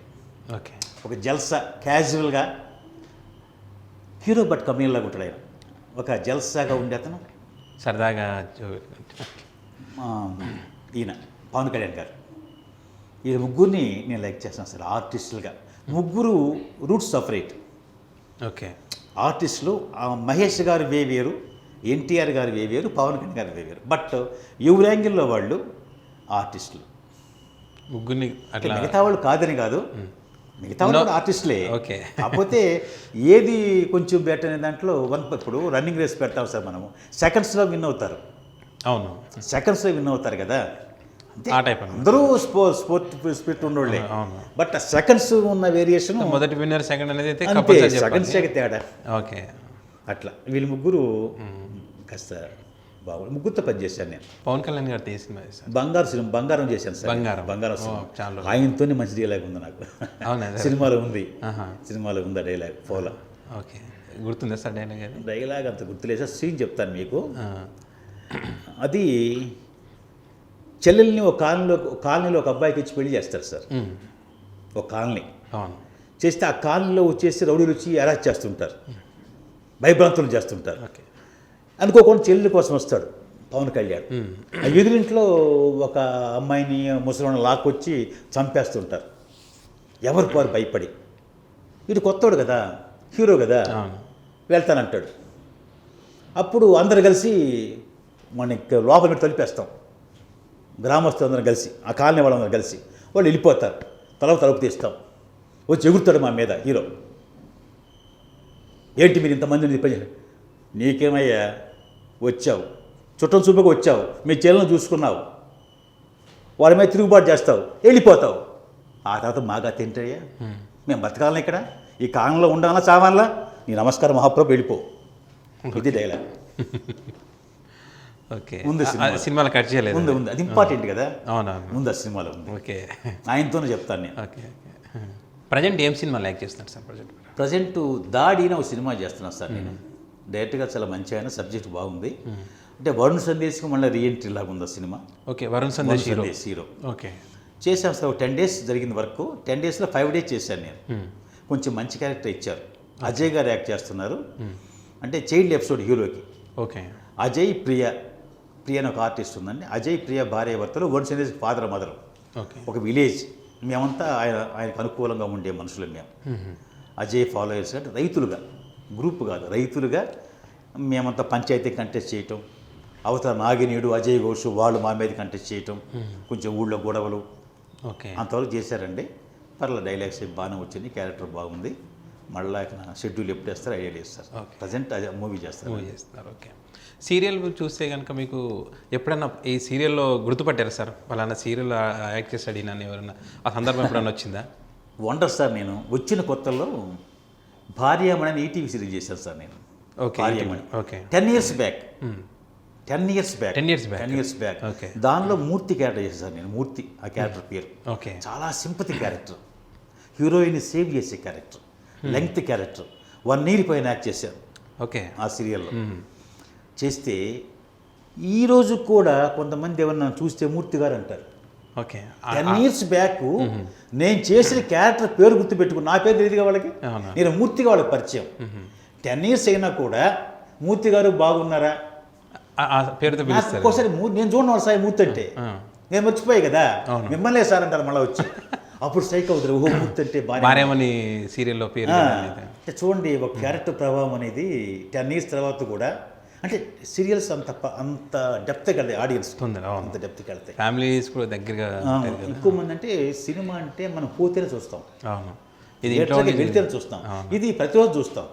అందువల్ల టీవీలే ఎక్కువ జనం చూస్తున్నారు కాబట్టి ఎక్కువ టీవీ సీరియల్స్నే మొగ్గుతున్నాం మేము కూడా. అంటే ఆడియన్స్ బాగా రీచ్ అవుతామని. నేను సినిమాలు చేసేటప్పుడు పెద్ద గుర్తుపట్ల ఎవరు నన్ను. ఇప్పుడు ఎక్కడ ఏ బస్సు ఎక్కినా, ఎక్కడ దిగినా, ఎక్కడ వెళ్ళినా, ఏమండి మీరు టీవీ ఆర్టిస్ట్ దగ్గరికి వచ్చి సంతకం పెట్టండి సార్, మీ ఆటోగ్రాఫ్ ఇవ్వండి సార్, సెల్ఫీ తీసుకుందాం సార్ అంటూ వస్తుంటారు. కేవలం సీరియల్స్ వల్లే, సీరియల్స్ వల్లే పేరు వచ్చింది సార్. ఇంకేం సీరియల్స్ అండి దాని తర్వాత? ఇప్పుడు ప్రజెంట్ కొత్త సార్, ఇప్పుడు కాంచనమాల ఒకటి కొత్తదండి. తర్వాత పద్మిని ఇంకా టెలికాస్ట్ కావట్ల, పైలట్ జరుగుతుందండి. గంగమ్మంగ ఆల్రెడీ చేస్తున్నాను సార్ నేను. తర్వాత జ్యోతి ప్రజెంట్ రన్నింగ్లో ఉంది సార్. ఇవి చేస్తున్నానండి. అంటే మనం ఎక్కువ కమిట్ అయినా కూడా డేట్ సజెస్ట్ చేయలేము వాళ్ళకి. ఒకే రోజు ఇద్దరు కావాలంటే మనం చేయలేం కదా సార్. అవునవును. అందువల్ల ఎక్కువ ఒప్పుకోకూడదు. సీరియస్ ఒక మూడు అయితే మనం న్యాయం చేయగలుగుతాం. ఓకే. అది సార్ పరిస్థితి. అలా ఫైనల్గా ఒక క్వశ్చన్ సార్, ఇప్పుడు పొలిటికల్ గురించి మాట్లాడారు కాబట్టి ఏపీ ఎలక్షన్స్ మీద మీ అభిప్రాయం ఏం చెప్తారు సార్? సార్ నాకున్న అనుభవంలో సార్, నేను రాజకీయంగా అంటే మా తాతగారు సర్పంచ్ కాబట్టి 30 ఇయర్స్, నేను 25 ఇయర్స్ విలేజ్ మున్సిపల్ కాబట్టి మున్సిపల్ ఉద్యోగం, గ్రామ సర్పంచ్గా అన్ని బాధ్యతలు నేనే చేశాను సార్ కొంతకాలం. ఇప్పటికి కూడా మా ఊళ్ళో సమస్య వస్తే, మేజర్ వస్తే నేను వెళ్తాను పరిష్కారాన్ని. ఓకే. ఒక పెద్ద మనిషిగా ఆ గౌరవం ఇప్పుడు నాకు ఊళ్ళో ఉంది. అంటారు కూడా, ఎందుకు సార్ మీ సినిమాలు వేశారు ఉన్నారు సార్ ఊళ్ళో అంటారు. ఒరే అవసరం ఉంటే వస్తాడా, నాకు ఇంట్రెస్ట్ ఉందరా. కానీ అది కూడా కళామ తల్లికి నేను రుణపడి ఉన్నాను, చేయాలని చెప్పి చేస్తున్నాను సార్ నేను. అయితే ప్రజారాజ్యం పార్టీ పెట్టి ఆ రోజు వైఎస్ రాజశేఖర రెడ్డి గారికి ఎలా గెలుపుకు సహకరించాడో చిరంజీవి గారు, కానీ ఆయన కావాలని సహకరించలే. ప్రజారాజ్యం పార్టీ పెట్టాడు, ఆయన కోసం ఆయన పెట్టాడు. కానీ అది తెలుగుదేశానికి బాగా దెబ్బ కొట్టింది. అప్పుడు ఓకే, అధికారంలో చంద్రబాబు ఉన్నాడు. వ్యతిరేక ఓటును చీల్చేసరికి అధికార పార్టీలో కాంగ్రెస్ ఉంది, ఆల్రెడీ వైఎస్ ఉన్నాడు, వైఎస్ ఉన్నాడు. అధికార పార్టీ ఓటు ఒకవైపు పడితే నెగటివ్ ఓటు ఎక్కువ అవుతాయి. అదే నెగటివ్ ఓటు ఇద్దరు చీల్చుకుంటే అధికార పార్టీ ఎక్కువ అవుతాయి. అలా జరిగిందండి. చిరంజీవి కాంగ్రెస్ని తిట్టాడు, తెలుగుదేశం కాంగ్రెస్ని తిట్టింది. అంటే కాంగ్రెస్ మనకు వద్దు, ఓడించాలని ఇద్దరు అనుకున్నారు. ఓడించాలనుకున్న వాళ్ళు చిరంజీవికి వేశారు, తెలుగుదేశానికి వేశారు. డివైడ్ అయినాయి. ఈ డివైడ్ కావటంలో కావాలన్న ఓట్లు ఎక్కువైనాయి, కాంగ్రెస్ అవి అట్లా ఉండిపోయినాయి. అప్పుడు లక్కీగా మళ్ళీ వైఎస్ గెలిచారు. లేకపోతే దాదాపు 60-70 సీట్లు కాంగ్రెస్ విన్ కంటే పీఆర్పీకి వచ్చే ఓట్లు ఎక్కువ ఉన్నాయి. నెగటివ్ ఓట్లు ఎక్కువ ఉన్నాయి. అలా ఆయనకి లాభపడింది వైఎస్ గారికి. బట్ ఇవాళ ఆంధ్రలో ఏం జరిగిందంటే, చంద్రబాబు నాయుడు చాలా అనుభవం గల వ్యక్తి, జగను అనుభవం లేదు. అయినా కూడా పవన్తో పొత్తు పెట్టుకోవాలని ఇద్దరు ఆకాశించారు. టైట్గా ఉంది కాబట్టి. చూడండి, ఒక దశలో జగన్మోహన్ రెడ్డి కూడా బీజేపీ వాళ్ళ సహకారంతో పవన్తో పొత్తు పెట్టుకోవాలని జగన్ క్యాడర్ మొత్తం కోరారు జగన్ని. కానీ జగను చిన్న వయసైన ఒక మంచి నిర్ణయం తీసుకున్నాడు సార్. I appreciate. మనం ఎప్పుడు ఒంటరిగానే పోటీ చేస్తున్నాం. ఎప్పుడు మనం పొత్తు అంతకుముందు కూడా ఓడిపోయిన 2014లో మనం 14లో అంతకుముందు పోటీ చేయలేదు కదా. అదే మనం ఫస్ట్ టైం కాబట్టి మనకు ఉంది. పైపెచ్చు ఆయన ఒక సలహా ఇచ్చాడు. అంతకుముందు 2014లో చంద్రబాబు నాయుడు, పవన్ కళ్యాణ్ కలిసి పోటీ చేశారు. అంటే పవన్ కళ్యాణ్ ఓట్లు మొత్తం చంద్రబాబు పడ్డాయి, ప్లస్ బీజేపీ ఓట్లు పడ్డాయి. ముగ్గురు అలయన్స్, ముగ్గురు కూటమిగా పోటీ చేశారు. పోటీ చేశారు కాబట్టి ముగ్గురు ఓట్లు అటు పడ్డా కూడా, మనం ఓడిపోయినా కూడా ఓన్లీ 5 lakhs ఓట్లు డిఫరెన్స్. వాళ్ళకి మనకి మొత్తం మీద 5 లక్షలు, 1.5 ఎంతో పర్సెంటేజ్ తేడా, నెగ్లిజిబుల్. అంటే మనం వాళ్ళ ముగ్గురు కలిసిన మనం ఒంటరిగా ఉన్నా ఓడిపోలే, మనం ఓడిపోలే. అది పర్సంటేజ్ బాగుంది. బట్ ఏంటంటే ఆ ముగ్గురు కలకేమని చిన్న తేడా వచ్చింది. కాబట్టి ఇప్పుడు పవన్ కళ్యాణ్ విడిపోవటం వల్ల ఇంతకుముందు చంద్రబాబు పడ్డ ఓట్లే చీల్చుకుంటాడు. మనకు తగ్గో, మనం పొత్తు పెట్టుకోవాల్సిన అవసరం లేదు అని వాళ్ళ మనుషులకు చెప్పి డ్రాప్ అయ్యాడు. ఒక స్టేజ్లో ఆలోచించారు, కేటీఆర్ ద్వారా నాగబాబు వాళ్ళకి చిరంజీవిలో చెప్పించి ఇటు ఇద్దరిని, అంటే వీళ్ళు ఫ్రెండ్స్ కదా ఇక్కడ బాగానే, నాగబాబు కేటీఆర్, అల్లు మన చిరంజీవి గారి కొడుకు, వాళ్ళ ఆడియో ఫ్రెండ్స్ కేటీఆర్ బాబు జరుగుతున్నాయి కదా.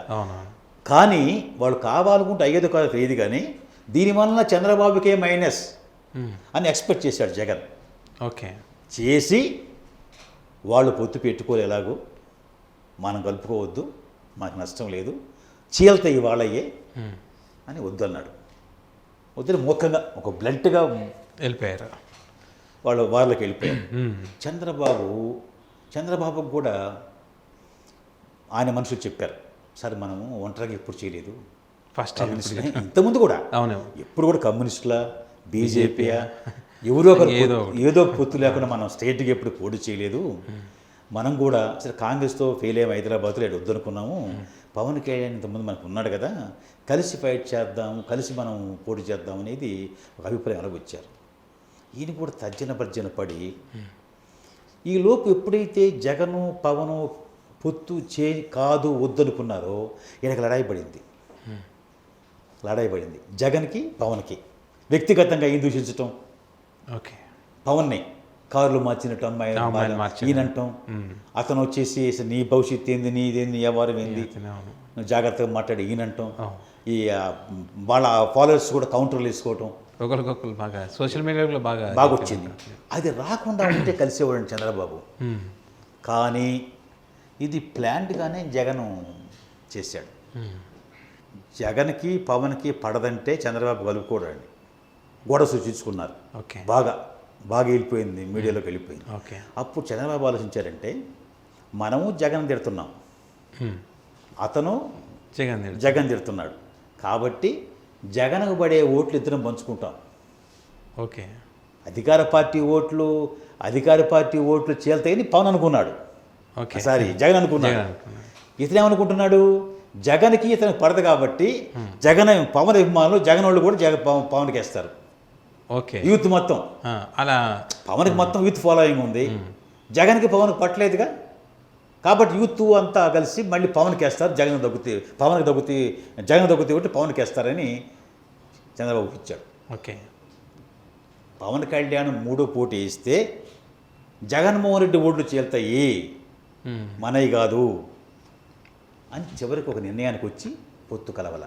ఓకే, ఇవాళ చూస్తే డెబిట్లో కూడా చూసాను, నిన్న మొన్న నేను టీవీలో విశేషంగా చెప్తున్నారు, దాదాపు 48 సీట్లు, 8 పార్లమెంట్ సీట్లు కేవలం పవన్ వల్ల పోయినాయి చంద్రబాబుకి. 48 అసెంబ్లీ సీట్లు, 8 పార్లమెంట్ సీట్లు కేవలం పవన్ వలన. అంటే జగన్కు వచ్చిన మెజారిటీ కంటే పవన్కు వచ్చిన ఓట్లు ఎక్కువ. ఓకే, జగన్కు వచ్చిన మెజారిటీ కంటే పవన్కు వచ్చిన ఓట్లు ఎక్కువ, మేజర్ గెలిచాడు. అయితే వీరిద్దరు కలిస్తే టైట్గా ఉండేది, ఎవరు గెలిచినా ఒక 5-6 సీట్లు తేడా ఉండేది, టఫ్ ఫైట్ నడిచేది. పవన్ చంద్రబాబు కలిసినట్టయితే చంద్రబాబు గెలిచినా జగన్మోహన్ రెడ్డి గారు గెలిచినా ఇద్దరి మధ్య ఒక 10 సీట్లు తేడా ఉండేది. ఇవాళ కేవలం పవన్ వలన జగను, అప్పుడు చిరంజీవి వలన వైఎస్ రాజశేఖర రెడ్డి విన్ అయ్యారు. ఇది నగ్న సత్యం, ఇది ఎవరు బలుపు కాదు, ఎవరి వాపు కాదు. ఇది తెలుసుకుంటే నెక్స్ట్ ఎలక్షన్కి బాగుపడతారు ఎవరైనా. ఓకే, మనంతా వాపు అనుకుంటే రేపు పొద్దున ఇబ్బంది పడతాం కదా. అయ్యా, ఇది ఆ రోజు చిరంజీవి గారి పుణ్యం, ఈరోజు పవన్ కళ్యాణ్ గారి పుణ్యం. టీ కృష్ణ గారితో మీకు మంచి అనుబంధం ఉంది. అవును సార్. ఆయన కుమారుడు గోపిచంద్ గారు ఉన్నారు. అవును సార్. ఆయనతో మీ పరిచయం ఎట్లా ఉంటుంది సార్? అంటే టీ కృష్ణ గారితో పరిచయం ఉన్నప్పుడు మేము నాటక వేసే రోజులు ఆయన పుట్టలో ఇంకా గోపిచంద్ చిన్నోడే కదా, నాకు 60+, అది 42 అంత ఉంటాయేమో. అప్పుడు పుట్టలేదు. తర్వాత ఆయన మద్రాసు వెళ్ళిపోయి ఫ్యామిలీ సంబంధాలు తక్కువ. ఓకే, ఇండస్ట్రీ ఊళ్ళో ఉన్నప్పుడు ఆయన ఒక రైతుగా, ఒక ప్రజానాట్య మండలి ఆర్టిస్ట్గా కలిసి ఉన్నాం. తర్వాత వీళ్ళు పిల్లకాయలు చదువులంతా ఈడంతా మద్రాసు చదువులు, అక్కడ నుంచి రష్యా పోయాడు, రష్యాలో చదివాడు, ఇంజనీరింగ్ చదివాడు గోపిచంద్. ఓకే, అట్లా దాయోతులమే. ఓకే, మంచికి కానీ చెడుకు కానీ కలుసుకోవాల్సి ఉంది, పక్క ఇళ్ళే. ఇద్దరం మా ఇంటి పేరు తొట్టింపుడే, వాళ్ళ ఇంటి పేరు తొట్టింపుడి వేణు హీరో, అందరం దాయాదులమే. వేణు కూడా మా పక్కూరు. ఓకే, పక్కూరే. అది పరిస్థితి అండి. కాబట్టి మన గోపీచంద్ అనేది మనకి ఆడికి ఊరితో పరిచయాలు తక్కువ, ఊరి మనుషులతో పరిచయాలు తక్కువ. ఓకే, అంటే ఎక్కువ బయట ఉన్నాడు కాబట్టి అందువలన అంత మనం సంబంధం ఆయనతో ఎక్కువ ఉండేది. అదే చాలా తక్కువ అంటారు.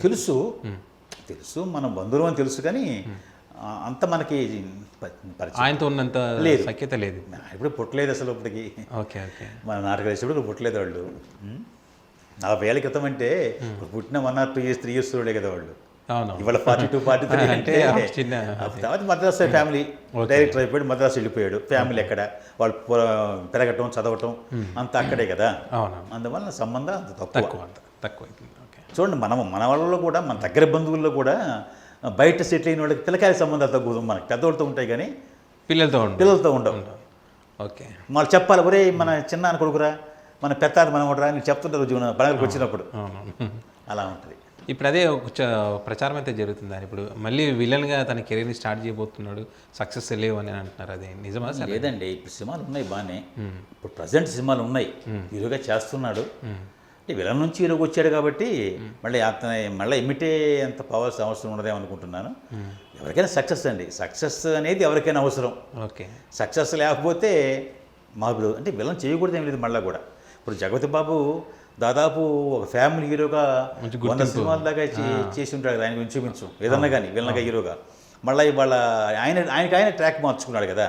అందువల్ల ఎప్పుడు ఏం జరుగుద్ది అనేది వాళ్ళ కెరియర్ డిసైడ్, వాళ్ళ ఒక స్పీడ్ బ్రేకర్ పడింది, కెరీర్ తిరిగిపోతాం కదా. ఓకే. బైపాస్ రోడ్డు, ఆ టైప్ ట్రాఫిక్ జామ్ అయింది, బైపాస్ రోడ్డు. ఓకే. అట్లా వాళ్ళ రూట్ ఎక్కడన్నా బ్రేక్ అవుతుంటే బైపాస్ వెళ్ళిపోతారు. ఓకే.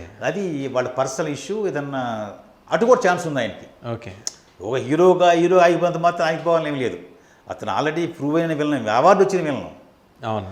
వర్షం సినిమాలో వర్షం ఒకటి, నిజం ఐదు, నిజం ఒకటి, తేజాది, జయంలో కూడా జయము, ఇవన్నీ అవార్డు వచ్చిన విలన్ కాబట్టి అతనికి రెండు పక్కల పొదులుంది, ఇబ్బంది ఏం లేదు, ఎప్పటికైనా ఇబ్బంది లేదు. ఇబ్బందికి సినిమా హీరోగా చేస్తున్నాడు. ఓకే. కొంచెం యాక్షన్ హీరో ఉన్న వాళ్ళు కొంచెం యాక్షన్ టైపు కొంచెం బాగా హెవీ బాడీ యాక్షన్ చేయగలడు కాబట్టి cinema type present running heroine ఉంది. ఓకే. బట్ ఏదైనా అతనికి అటైన కెరీర్ ఉంది, ఇటైన కెరీర్ ఉంది, ఇబ్బంది ఏం లేదండి. ఓకే. థ్యాంక్ యూ సార్, మీ విలువైన సమయాన్ని మాకు కేటాయించి మీ అనుభవాలను మాకు తెలియజేసినందుకు. అనుభవాలు ఆవేదన అనుభవాలు చెప్పాను సార్, ఆవేదన చెప్పాను సార్. నా ఆవేదన విని ఛానల్ వాళ్ళు కూడా మంచి మంచి ఆర్టిస్టులు దయచేసి ఎంకరేజ్ చేయాలని, బయట వాళ్ళు తెచ్చుకున్నా కూడా మన వాళ్ళు కూడా ఆర్టిస్టులు ఎంకరేజ్ చేయాలని నేను కోరుకుంటున్నాను సార్. వాళ్ళకి మాత్రం thank you very much. Please do subscribe Myra Media. Please subscribe Myra Media. Subscribe to Myra Media. Please like, share and subscribe to Myra Media for lot of film news, gossips and hot news. Please like, share and subscribe to Myra Media. For more interesting updates, please subscribe to Myra Media YouTube channel. For more updates, please subscribe to Myra Media. So like, share and subscribe to Myra Media.